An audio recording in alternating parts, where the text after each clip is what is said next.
Hola a todos, ¿cómo están? Mi nombre es Aldo Fernández y quiero seguir compartiendo con ustedes acerca de la maravillosa gracia de nuestro Señor Jesucristo. Hemos estado diciendo ya o hablando acerca del sacrificio. Dijimos una vez más que no era la ley el camino para liberarnos o para rescatarnos o separarnos del pecado. Recuerda que Dios prometió un rescate cuando el hombre cayó, cuando el hombre y la mujer pecaron, Dios y introdujo, ¿no es cierto?, el pecado y la muerte a este mundo por medio del pecado del hombre. Dios prometió un rescate. ¿Recuerdas eso? No era la ley el medio por el cual íbamos a ser rescatados. Era el sacrificio. Era una vida tomando el lugar de la humanidad como sacrificio, recibiendo la muerte que la humanidad merecía. ¿Okay? Sacrificio es eso, es tomar el lugar de una persona, ¿no?, que carga la culpa, digamos. Entonces, no era la ley. Lo vimos ya de diferentes escrituras o versículos. También hemos empezado a ver este tema acerca del sacrificio de Jesús, ¿no? Como este es el camino que Dios nos mostró desde el Antiguo Testamento, ¿no?, hasta cuando fue consumado. ¿Recuerdas cuando Jesús estaba en la cruz siendo sacrificado y dijo, consumado es?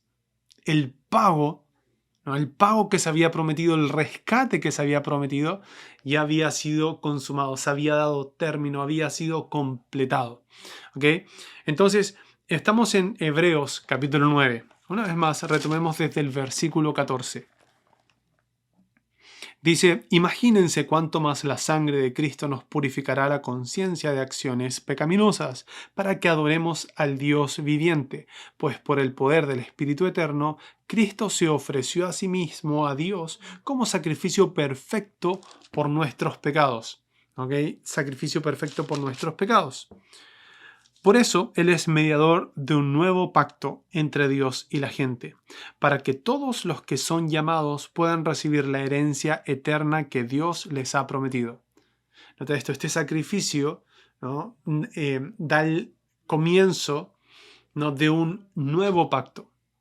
Hemos hablado ya de este término, nuevo pacto, una nueva alianza, entre Dios y en este caso Jesús. Recuerda que el verbo se hizo carne. Mira lo que dice, guarda tu lugar ahí. Mira lo que dice Filipenses. Filipenses, capítulo 2. Filipenses, capítulo 2, en el versículo 4 o 5, dice, tenga la misma actitud que tuvo Cristo Jesús. Aunque era Dios, no consideró que el ser igual a Dios fuera algo a lo cual aferrarse.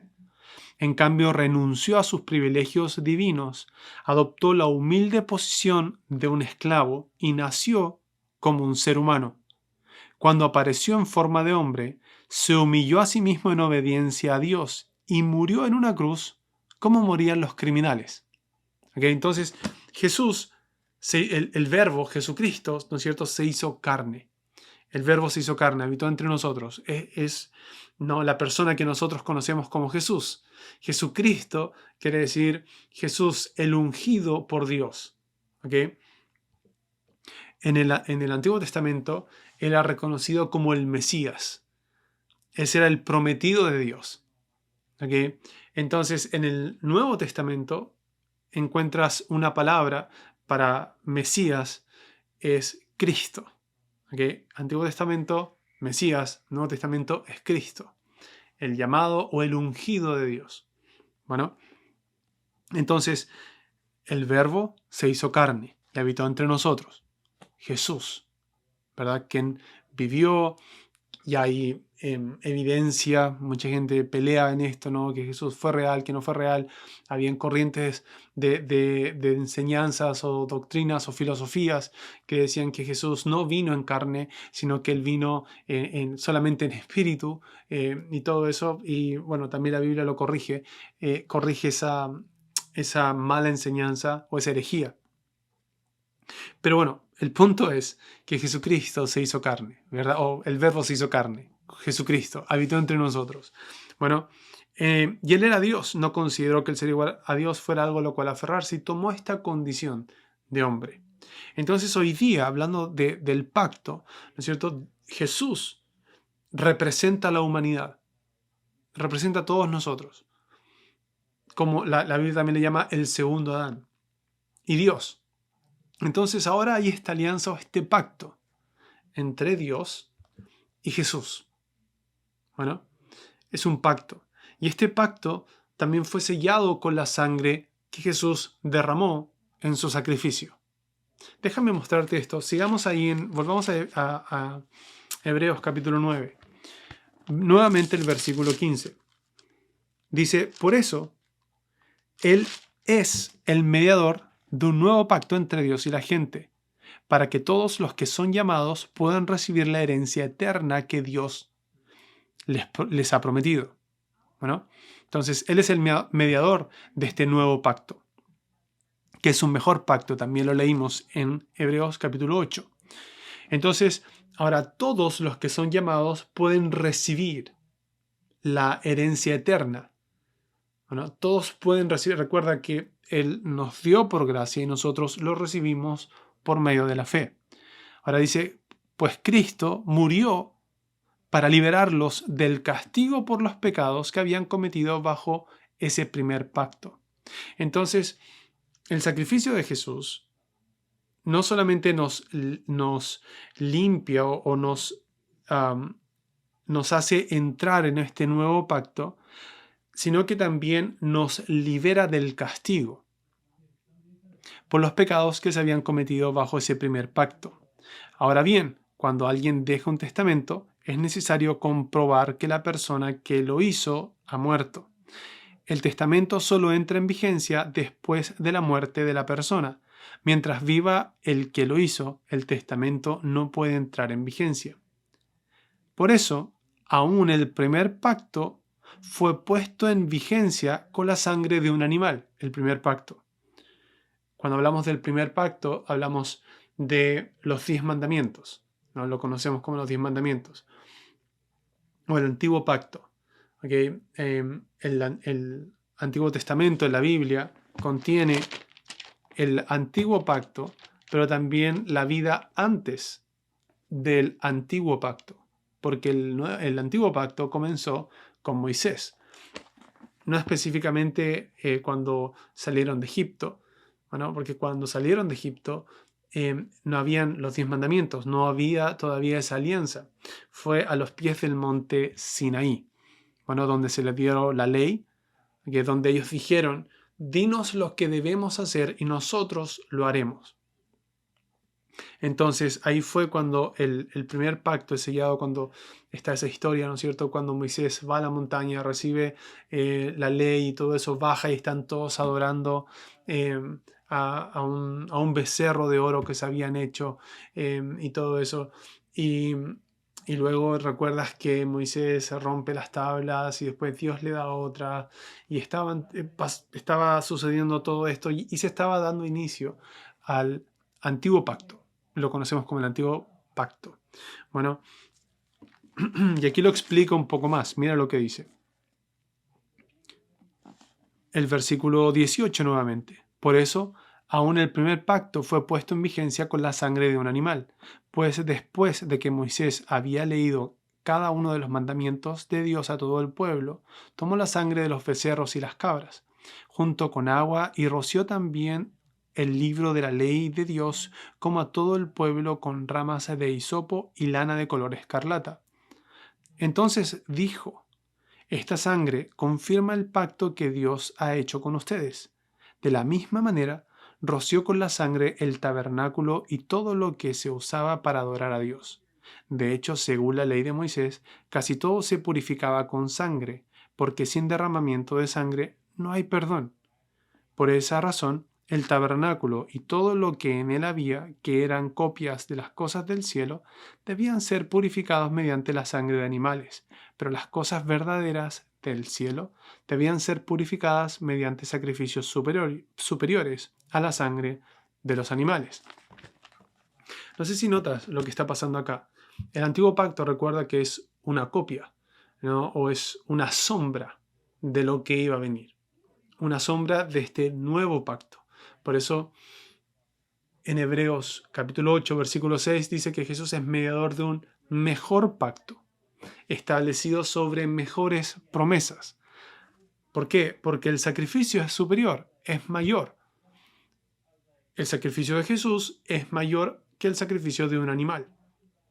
La sangre de Jesús es más preciosa, es superior que la sangre de los animales que eran sacrificados en el Antiguo Testamento.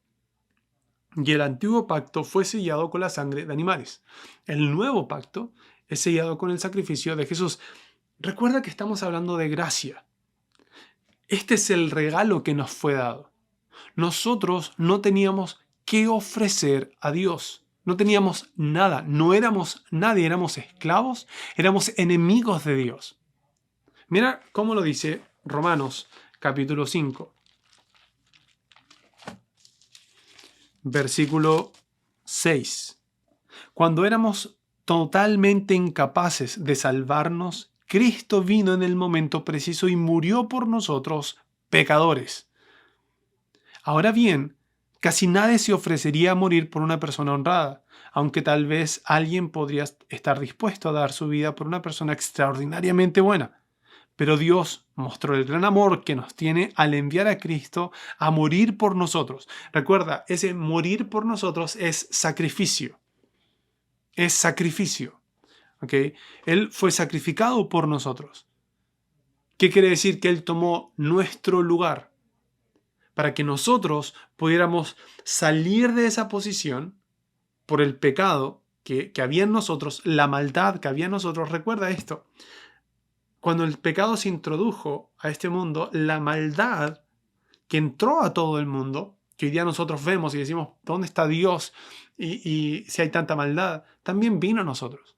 Si tú quieres, y una vez más digo esto, si tú quieres que Dios termine con toda la maldad, tendría que terminar con parte de la humanidad. Y no es el plan de Dios. Dios ama al mundo, ama a las personas.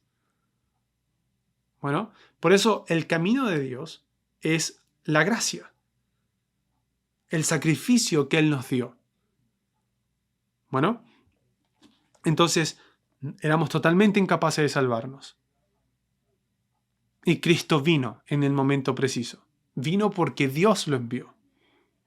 De tal manera amó Dios al mundo, Juan 3:16, que Él fue el que dio a su único Hijo. Ahora bien, casi nadie se ofrecería a morir por una persona honrada, versículo 7.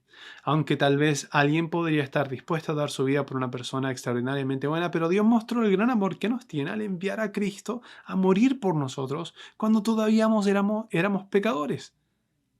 Entonces, como se nos declaró justo a los ojos de Dios por la sangre de Cristo, ahí está una vez más referencia al sacrificio, con toda seguridad Él nos salvará de la condenación de Dios. ¿Ok? Entonces, volviendo a Hebreos, cuando hablamos de la muerte hablamos de este sacrificio.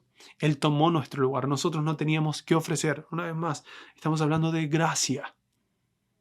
No, tú no tenías un cordero, un mejor cordero que los animales que se ofrecían en el Antiguo Testamento.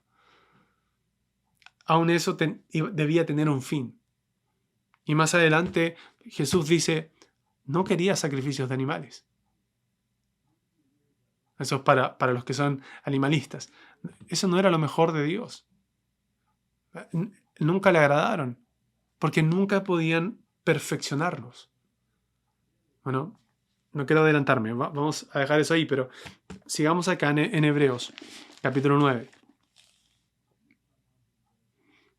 El versículo 22.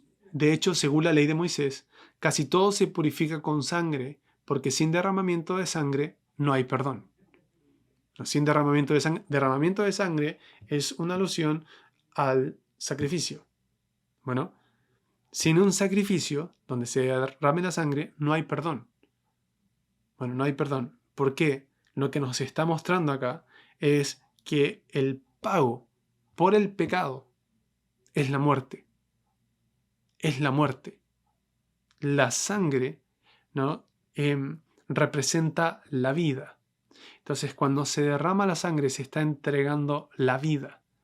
Y Jesús puso su vida en sacrificio por nosotros. Él la ofreció por nosotros. Ahí está la gracia de Dios. La gracia de Dios no es, bueno, yo te voy a perdonar y voy a hacer como que esto nunca pasó. Sería totalmente injusto, porque éramos culpables. Dios no dijo, bueno, voy a hacer como si esto nunca pasó, entonces voy a olvidar el pecado. Ahora que Jesús murió y todo eso fue todo muy bonito, entonces voy a olvidarme del pecado. ¿No? Él ofreció un sacrificio, debía ser todo legal. Debía ser todo hecho de una manera legal. Dios no puede obrar como, bueno, que nadie lo vea, que nadie se dé cuenta, porque Él es fiel y verdadero. Entonces, el rescate que Él nos prometió debía ser legal. Bueno, nadie podría acusar y decirle a Dios, eres injusto, ¿por qué estás haciendo esto? Bueno, recuerda que Dios prometió un rescate. Éramos esclavos del pecado, enemigos de Dios, esclavos del pecado, separados de Dios, sin esperanza en este mundo. Pero Él es tan rico en misericordia y nos amó tanto que dio a su Hijo. ¿Para qué? Para que por medio de su vida podamos ser salvos, o su gracia. Bueno, por gracia hemos sido salvados. Sigamos adelante. Versículo 23. Por esa razón el tabernáculo y todo lo que en él había, que eran copias de las cosas del cielo, debían ser purificados mediante la sangre de animales, pero las cosas verdaderas del cielo debían ser purificadas mediante sacrificios superiores a la sangre de los animales. Bueno, entonces Jesús no ofreció su sangre en el cielo, donde estaban las cosas verdaderas. Pues Cristo no entró en un lugar santo hecho por manos humanas, esto es lo que estaba diciendo recién, que era solo una copia del verdadero que está en el cielo. Él entró en el cielo mismo para presentarse ahora delante de Dios a favor de nosotros. Y esto es importante. Jesús hizo todo esto por ti, para tu favor. Nota que Jesús no necesitaba este rescate. Él no necesitaba ser rescatado. Nosotros necesitábamos ser rescatados. ¿No? Entonces, cuando entró al cielo a ofrecer esa sangre, ese sacrificio, Él lo hizo para nuestro favor. Aquí es donde yo veo la gracia de Dios. Una vez más digo esto y lo explico. La gracia de Dios no es que Dios diga, bueno, te perdono y estamos listos. No, voy a hacer como que no he visto tu pecado. Voy a hacer como que no he visto tus errores. No, como una vez alguien lo dijo, es gratis para nosotros, pero hubo un precio que se pagó. Costó caro. Costó la vida del Hijo de Dios. Costó la vida de Jesús para que sea gratis para nosotros. Es gratis, pero sí costó un precio. Y ese precio es la sangre de Jesús. Aquí está la gracia de Dios. Él ofreciendo a su Hijo por nosotros en sacrificio, tomando nuestro lugar. Nosotros debíamos morir, pero Él murió por nosotros. La gracia de Dios no es, bueno, te perdono sin ninguna base legal para hacerlo. Ningún juez puede hacer eso. Ningún juez puede saltarse las leyes. Bueno, un juez recto y justo. Bueno, pero aquí el punto es, ¿no? Que es aquí donde se manifiesta la gracia de Dios, donde tú puedes ver la gracia de Dios. La gracia de Dios no es, bueno, Él me perdonó y ahora no, puedo hacer lo que yo quiero y puedo vivir la vida que yo quiero. No, cuando tú le encuentras el valor a la gracia de Dios, Él dio su vida por mí. La respuesta en fe es: yo lo recibo y ahora yo quiero vivir para ti.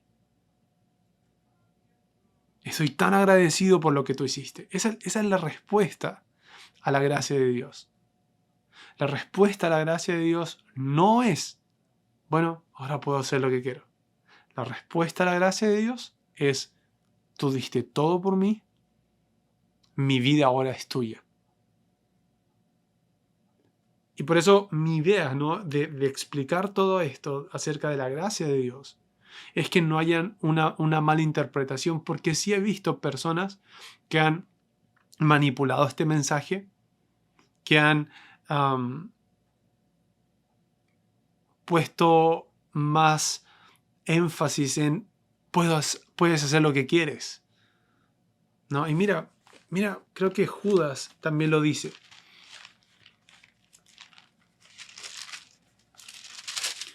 Judas capítulo 1,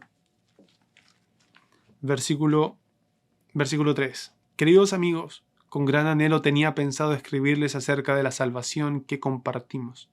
Sin embargo, ahora me doy cuenta de que debo escribirles sobre otro tema para rogarles que defiendan la fe que Dios ha confiado una vez y para siempre a su pueblo santo.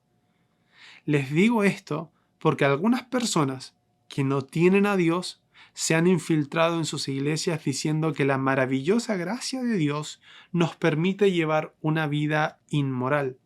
La condena de tales personas fue escrita hace mucho tiempo, pues han negado a Jesucristo, nuestro único dueño y Señor. ¿Okay? Entonces, mi intención al enseñar o al hablar acerca de la gracia de Dios, al compartir cosas que he podido ver en la palabra de Dios, ¿no?, es que pueda ayudarte y seguir ayudándome a mí, ¿no?, a experimentar la gracia de Dios en cada área de mi vida. No quiero pensar y tomar la gracia de Dios como ahora puedo hacer lo que quiero porque estoy bajo la gracia de Dios. No, creo que el entender la gracia de Dios, el entender que es el sacrificio de Jesús, es el regalo para que yo pueda ser libre, para que yo pueda salir de la esclavitud del pecado. Si ese sacrificio causó que yo fuera libre del pecado, el volver al pecado sería deshonrar lo que Jesús hizo por mí.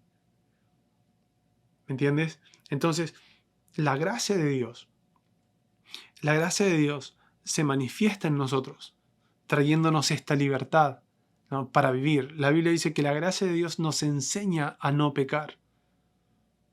Entonces, si el mensaje que tú estás escuchando es puedo hacer lo que quiero, entonces no estás escuchando la gracia de Dios. Porque la gracia de Dios te enseña, te guía, te muestra el camino para vivir libre del pecado. Bueno, entonces, quiero hacer énfasis en esto, porque mi idea de enseñarte la gracia de Dios o hablar contigo acerca de esto no es puedo hacer lo que quiero. No, es que tú puedas llegar a entender este punto tan importante. Dios no está haciendo como que no ve el pecado. El pecado fue condenado en Cristo. El juicio por el pecado cayó sobre Jesús. Bueno, y sí, para dejar de pecar no necesitamos la ley. Necesitamos la gracia, pero entenderla. Entender lo que Jesús hizo por nosotros. Por eso me he querido tomar este tiempo, todo este tiempo para explicar bien que no era la ley, es el sacrificio. Y explicarte bien a qué se refiere el sacrificio de Jesús. Bueno, vamos a dejar hasta acá el día de hoy. Vamos a retomar desde aquí una vez más, desde Hebreos capítulo 9. Hay muchas otras cosas que debemos ver acerca de este sacrificio. ¿Ok? Te mando un fuerte abrazo. Nos vemos en el siguiente video.